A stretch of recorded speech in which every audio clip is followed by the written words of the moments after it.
Shalom adik-adik, bertemu lagi di sekolah minggu online Parpetra bersama dengan Kak Isan. Untuk memulai sekolah minggu hari ini, Kak Isan punya 2 buah lagu. Yang pertama, Naik Kereta Kasih, dan yang kedua, Happy Ya Ya Ya. Lagu yang pertama, Naik Kereta Kasih.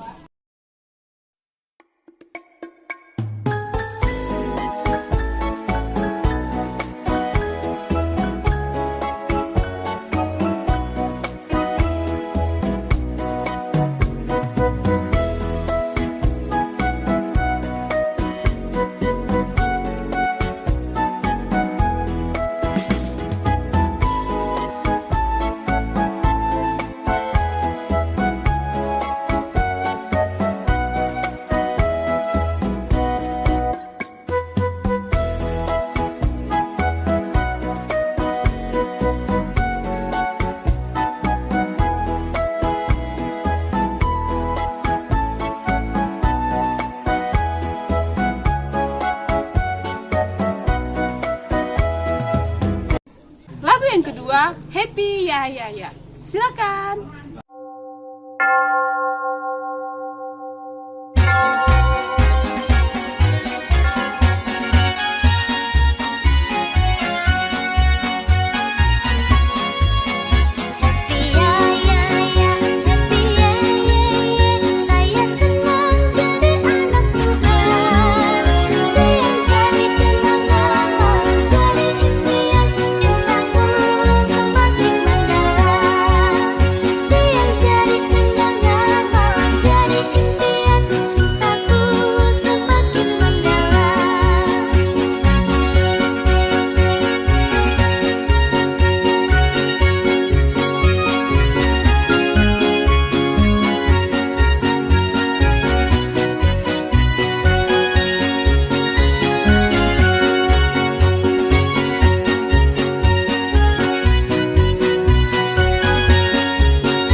Untuk memulai sekolah minggu hari ini, Kak Isan akan pimpin kita dalam doa. Mari kita berdoa. Tuhan Yesus yang baik, terima kasih banyak ya Tuhan untuk kasih dan penyertaan-Mu. Tuhan Yesus masih memberkati kami sampai dengan saat ini. Kami akan memulai sekolah minggu kami. Bapak memberkati kami dari awal, pertengahan, hingga boleh berakhir dengan baik. Terima kasih ya Tuhan, haleluya, amin. Sekarang kita akan masuk dalam pembacaan firman Tuhan. Sebelum itu, kita akan menyanyi sebuah lagu, yaitu Alkitab Buku Terindah. Silakan.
Halo, shalom adik-adik.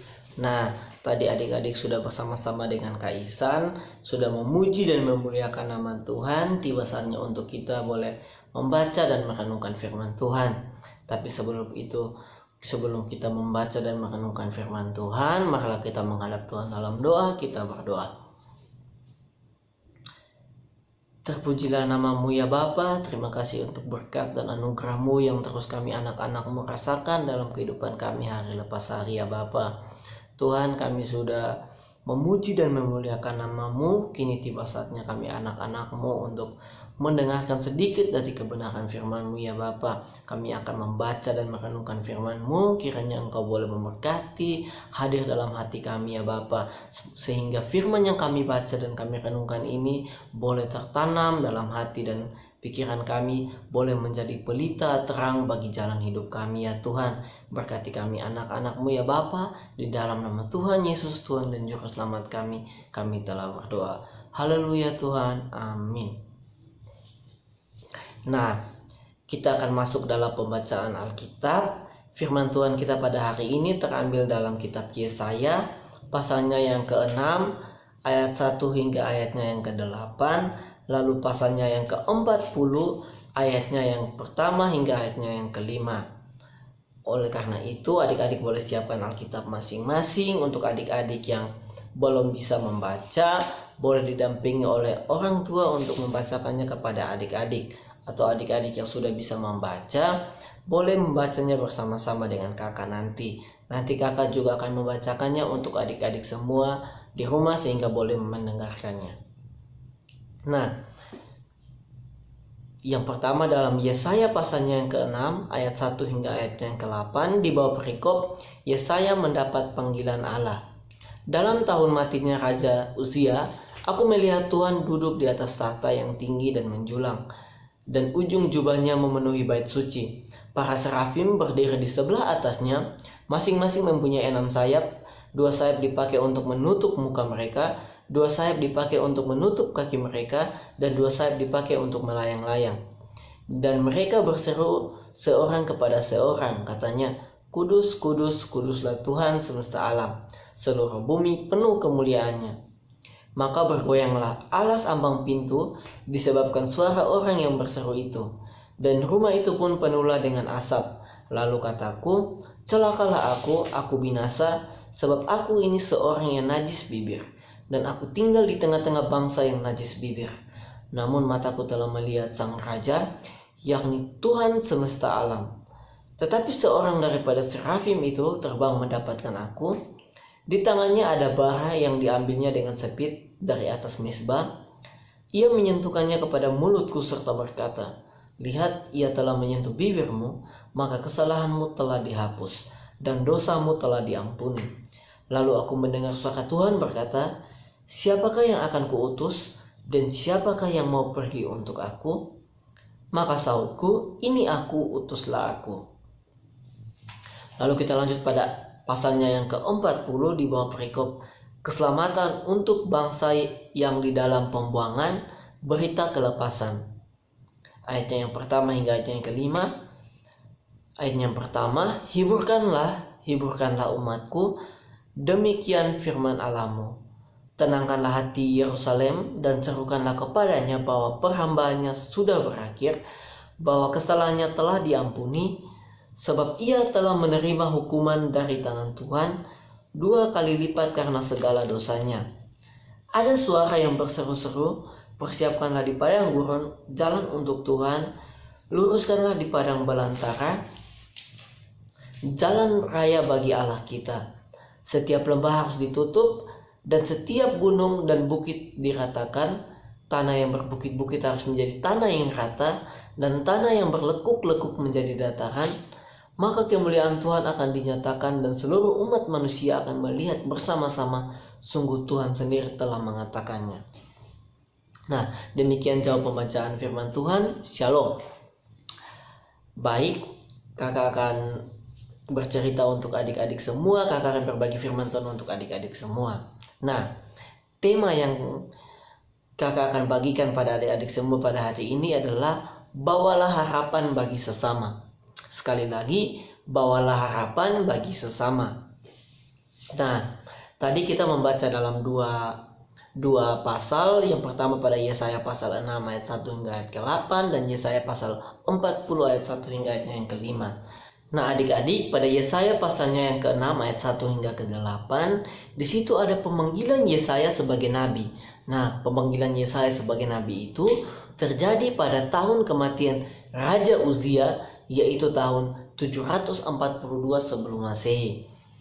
Pada waktu itu, Nabi Yesaya berhadapan dengan kekudusan Tuhan, di mana di situ ada jubah Allah yang menjadi simbol kemuliaan Allah, dan serafim ada yang dimana adalah makhluk surgawi yang memiliki 6 sayap, seperti yang tertulis dalam Alkitab tadi yang sudah kakak bacakan tadi, yang dimana dia punya 6 sayap. 2 sayap dia pakai untuk tutup dia punya muka, 2 sayap dipakai untuk dia pakai terbang, dan 2 sayap untuk menutup kakinya.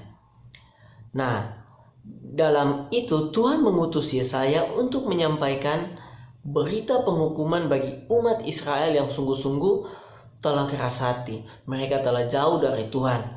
Nah, dalam bacaan itu sebenarnya bisa saja Yesaya menolak atau tidak mau menerima pengutusan dari Allah, karena untuk menerima tugas tersebut adik-adik itu merupakan tugas yang sangat-sangat amat sulit dan bukan hal yang biasa dilakukan oleh seorang manusia, oleh setiap orang. Selain itu, banyak juga orang yang tidak peduli tentang identitas mereka sebagai umat Allah. Jadi pada waktu itu umat-umat Israel mereka sudah tidak peduli tentang status mereka, tentang identitas mereka sebagai umat Allah, sebagai umat pilihan Allah. Tetapi Yesaya pada waktu itu, bagaimanapun kondisinya, bagaimanapun situasinya, bagaimanapun persoalannya akan dihadapi sebagai utusan Allah, sebagai orang yang dipilih oleh Allah, Yesaya tetap bersedia untuk mau diutus walaupun bagaimanapun kondisi yang akan ia hadapi. Ketika Allah bertanya, siapakah yang akan kuutus? Siapakah yang mau pergi untuk aku? Di situ Yesaya langsung menjawab, ini aku, utuslah aku. Setidaknya kita menemukan 2 hal dalam ini peristiwa tersebut.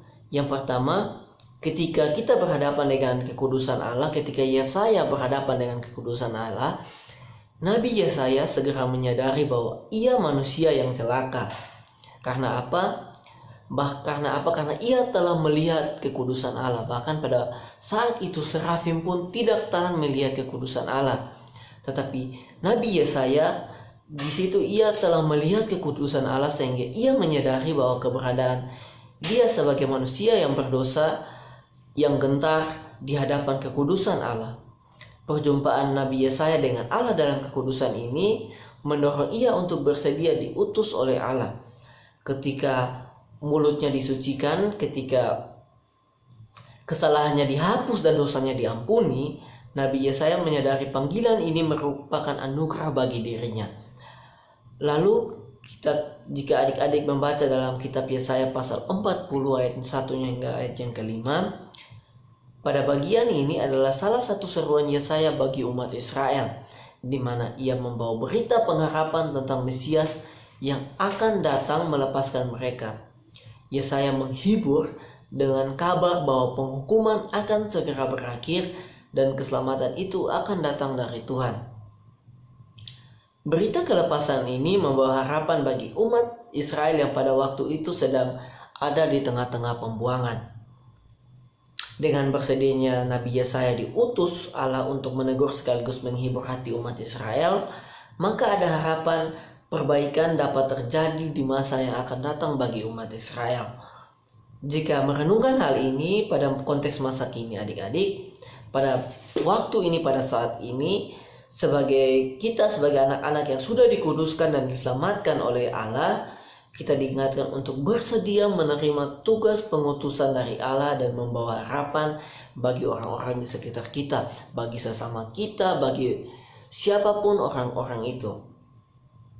Tuhan merindukan, Tuhan ingin agar setiap kita anak-anaknya menjadi anak-anak Tuhan yang siap memberikan pertolongan dan membawa harapan kepada setiap orang di sekitar kita yang membutuhkan bantuan dari kita, membutuhkan dukungan, support dari kita. Hal ini juga telah dilakukan oleh Nabi Yesaya.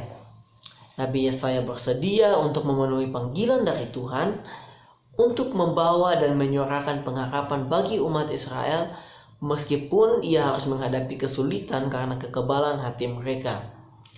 Tuhan pun memanggil Yesaya untuk membawa dan menyuarakan pengharapan bagi umat Israel. Cara Tuhan memanggil Nabi Yesaya ini istimewa. Ketika Nabi Yesaya berhadapan dengan kekudusan Allah, Yesaya segera menyadari bahwa ia adalah manusia yang celaka, manusia yang berdosa di hadapan Tuhan. Ia menyadari akan kekurangannya dan kelemahannya di hadapan Tuhan. Tetapi pada waktu itu, serafim yang seperti yang sudah kakak sampaikan tadi, yang memiliki 6 sayap tersebut, serafim itu mengambil bara dengan sepit, lalu ia menyentuhkan bara tersebut yang diambil dari atas mezbah ke mulut Nabi Yesaya, sebagai simbol atau melambangkan bahwa kesalahan Nabi Yesaya sudah dihapus dan dosa-dosa dari Nabi Yesaya sudah diampuni. Kemudian ketika setelah itu Tuhan pun bertanya, siapakah yang akan kuutus? Siapa yang mau pergi untuk aku? Di situ Nabi Yesaya langsung menjawab, ini aku, utuslah aku. Di zaman waktu itu, di zaman Nabi Yesaya, adik-adik, umat Israel sangat membutuhkan yang namanya pertolongan. Tetapi mereka tidak menyadarinya karena sekian lama umat Israel hidup di dalam yang namanya dosa. Ketidaksetiaan kepada Tuhan, hidup dalam ketidakadilan, dan banyak melakukan kejahatan yang tidak menyenangkan hati Tuhan.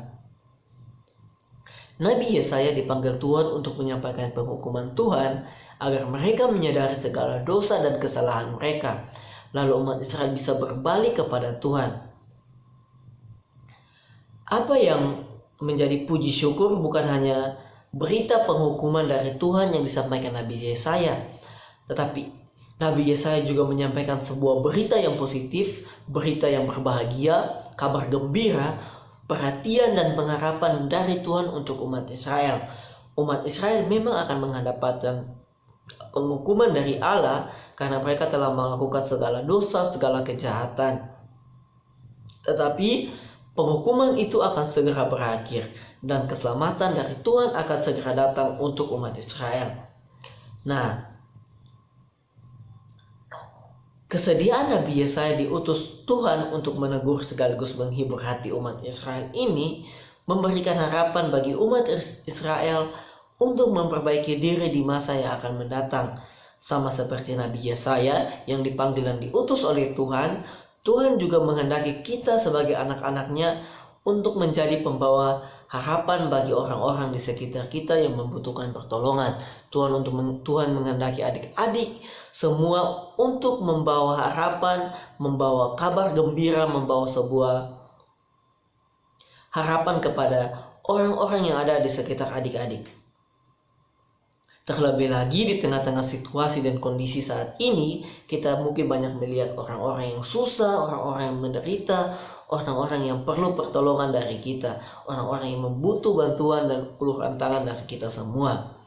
Kita harus perlu hadir di tengah-tengah mereka, kita perlu hadir bersama-sama dengan mereka, tidak meninggalkan mereka, kita bersama-sama dengan mereka, kita boleh saling membantu, saling menolong untuk membantu dan meringankan beban mereka sehingga mereka dapat kembali bersemangat dan hidup berpengharapan di dalam Tuhan, karena melalui bantuan kita, melalui kita ada bersama-sama dengan mereka, sehingga mereka pun boleh merasakan kasih dan cinta dari Tuhan melalui dari bantuan kita, melalui dari kita.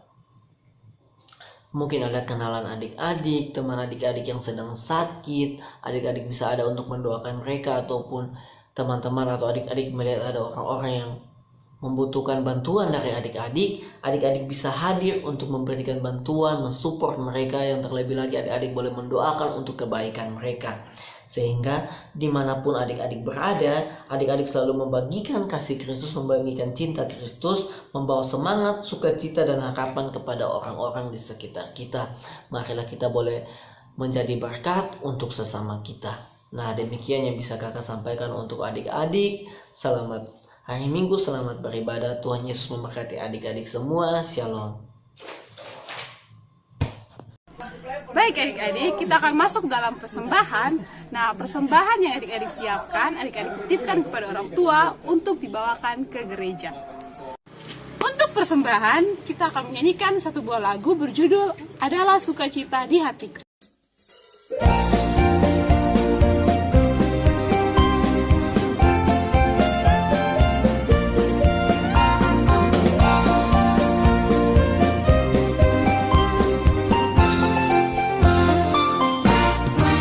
Adalah sukacita di hatiku, di hatiku, di hatiku. Adalah sukacita di hatiku, diberikan Tuhanku. Aku bahagia bersukacita, ada kasih Yesus di hatiku.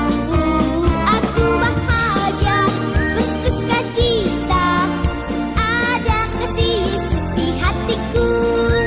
Adalah damai sejahtera di dalam hatiku, di hatiku, di hatiku. Adalah damai sejahtera di dalam hatiku, diberikan Tuhanku.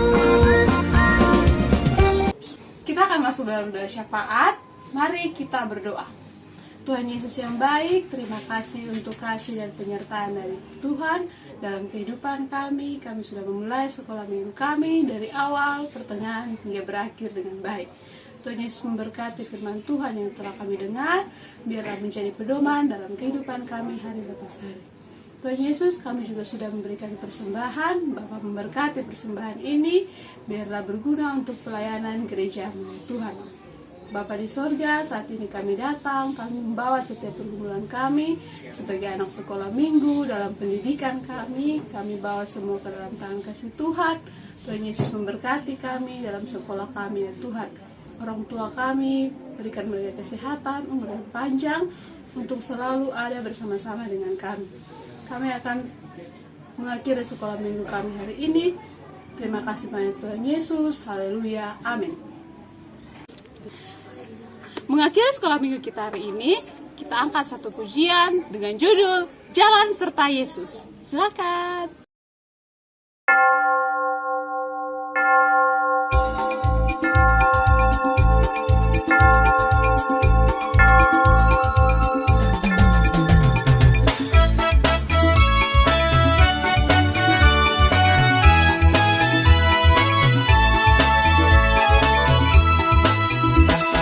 Jalan serta Yesus, jalan sertanya setiap hari. Jalan serta Yesus selamanya. Jalan serta Yesus, jalan sertanya setiap hari. Jalan serta Yesus selamanya. Jalan dalam suka, jalan dalam duka, jalan sertanya setiap hari. Jalan dalam suka, jalan dalam duka, serta Yesus selamanya. Demikian sekolah minggu hari ini. 1, 2, 3, Shalom.